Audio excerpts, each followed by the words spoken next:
Hello, folks. I'm Sylvia Everett, and I work with some of the visuals here in the sanctuary. To begin with, I wanted to just say a word about sacred space and what we mean by sacred space. In this particular case, we're talking about the room that we call the sanctuary here at First United Methodist Church. And there are some reasons for that, and we'll talk about a couple of those. But we also need, of course, to acknowledge that really we know that God's Spirit is everywhere, and so any space can be sacred space. But this is a space that we have designated as a place of gathering for the community to worship together. And so this is our sanctuary and our sacred space here. First, I want to talk about some of the things that we have done to enhance the worship experience of people as they gather here. And we'll start with the banners, and then we will look at some of the things on the altar.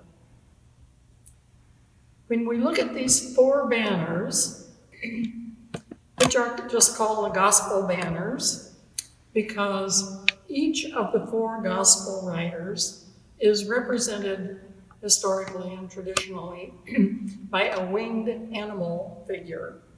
And each of these have common elements, but each of them has one of the gospel figures on it, and I'll point those out to you. The design is basically the same, except the gospel figure that changes, and it's based on the Methodist cross and flame, with changes in some colors and opening it up as an open pattern so that the light can pass through it. Because in this particular sacred space, we are blessed with a lot of beautiful natural light. The symbol there is that of Matthew, and Matthew is represented historically as a human figure because he tells us the genealogy of Jesus. And Mark is traditionally represented as a winged lion. Luke, over here on the right side again, is traditionally represented as a winged oxen. And then John, which is the one on the left, is traditionally represented as an eagle with his wings outspread. And frequently that figure also holds a book in many of our churches. Now in this case, we're going to talk a little bit about some of the colors that are used throughout the church here, and two of them are represented on these banners. And that is, we have four colors that we usually use throughout the church here. We have purple, green, red, and white. And I used red and green, mostly in these. Green represents ordinary time, which is kind of when there are no big major festivals. And red, in particular, represents Pentecost and the fire of Pentecost and the coming of the Holy Spirit and the birthday of the church, as we sometimes call it. And we'll talk more about that when we get to the altar. So these banners represent Pentecost. And also, I spent a lot of time rethinking the way we represent the cross and what we mean by that. And I've done many, many, many green crosses because I've been trying to rethink what that means in terms of our earth and the ecology of it and what we're doing to that. And so I've used green for that.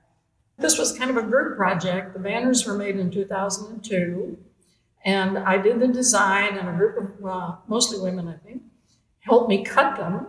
They're made out of paper, and it's 90-pound drawing vellum that's white to begin with, and then we painted them on the front and the back so that the people on the platform and the choir have something to look at other than the back of something that the congregation is looking at.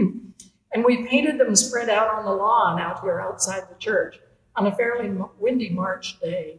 And that was lots of fun, as you can probably imagine. Now, we must never forget that this is first and foremost an altar and communion table. It's not just a display table.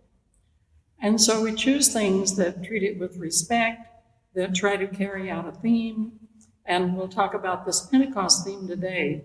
But when we have communion, which we do on every first Sunday normally. This would all be cleared away, and this table would be set with communion vessels, which it would be next Sunday if that happens, which probably it won't. But in this case, we have set it with reminders of Pentecost. And when we use the color scheme that I described to you, red particularly represents Pentecost because of the flames of the Spirit. And so we've draped it with a red cloth and added some other reds as particular ornaments, and you can also find this repeated on the pulpit and the lectern over here. We have, in addition to this red cloth, we have some kind of traditional red ornaments for the altar that have, a Trinity symbol embroidered in the middle. And we have one very special one that was made by Dot Burford that has the symbol of the island of Iona, which of course is an ancient monastery that I'm sure many of you have been to. And the symbol of Iona is the wild goose. And so that particular one has the wild goose embroidered on it. And that is the dove, the representation of the dove, which is, of course, one of the other major symbols of the time of Pentecost. In the center here, we have two beautiful ceramic doves to remind us of that particular symbolism of the descent of the Holy Spirit coming down as a dove.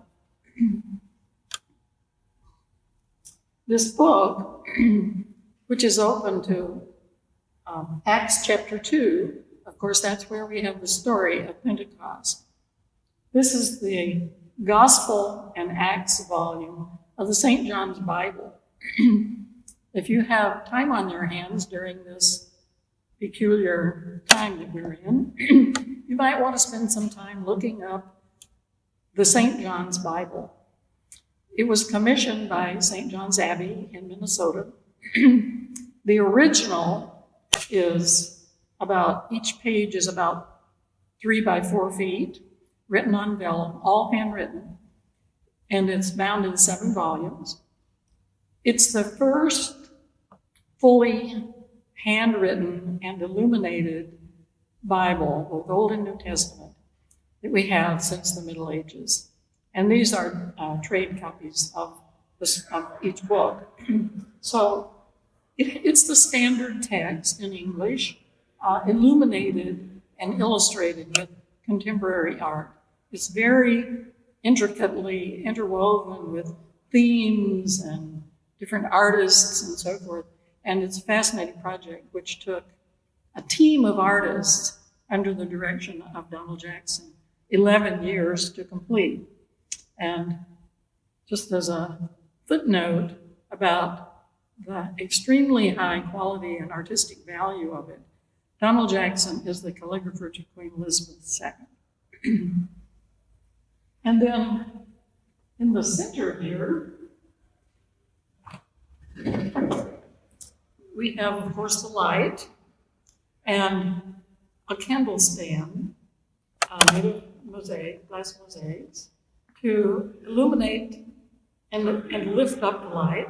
And it contains the dove and also the colors of Pentecost, the reds, the oranges, the flames, and so forth. So that takes center stage, so to speak.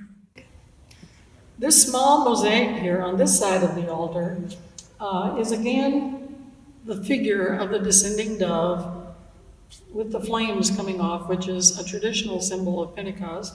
It's worked in mosaics and in this circular format to represent the entire earth, going from the light in the center out to the darker edges as we move out towards space. So it's meant to be a kind of a universal representation of the spirit of Pentecost.